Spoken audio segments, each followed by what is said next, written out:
Es jums, draugi, pastāstīšu, kā es satikos ar globālo mesiju, satikos ar 21. gadsimta Jēzu. Pie manis nolaidās no debesīm apgaismība. Es te gāju vienu dienu pa Vecrīgu, apskatīt tur sienu, ko varbūt vajadzēs apgleznot. Tagad es eju pa Domu laukumu, it kā viss tukšs, un pēkšņi skatos, no visiem kaktiem skrien pa visām 5 ieliņām, no Pils ielas, no Kaļķa puses, no Rādio puses skrien milzīgi pūļi ar bērniem, un visiem tik nopietnas sejas. Un es tagad domāju, vai nu banāns dod, vai kaut kāds Jēzus tiešām nolaidies, jo visi tādām nopietnām sejām, un tā kā beidzot dzīvē kaut kas ir piepildījies, beidzot ir tagad apgaismība nākusi, kaut kāds nolaidies no debesīm Dievs.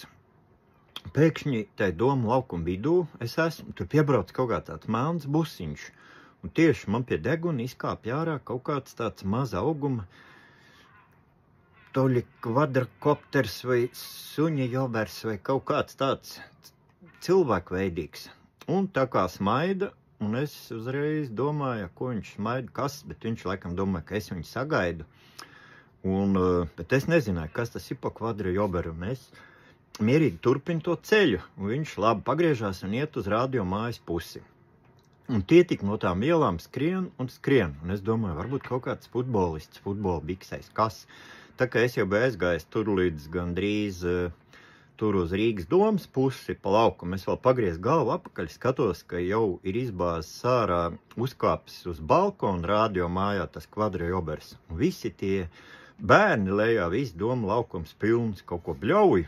Un pēc tam apakaļ nākot, es vēl skatījos pie Brīvības pieminekļa, tur arī kaut kādi vietējie kvadrajoberi, tur tie no Zaļo partijas zemnieku un tie vējonis, visi arī sakāpuši uz Brīvības pieminekļu, un tur rej vietējie tie kaut kādi arī 100 dzimumu pārstāvi, un man tāda bija laime, es varēju, tagad tas kvadrajobers bija blakus, varēju uzreiz selfiju uztaisīt kopā. Es pēc tam būtu arī iekļūs visā pasaulē, ka es ar Mesiju kopā es bijis ar to jauno latviešu tā kā paraugu, kas ir cilvēks, Dievs.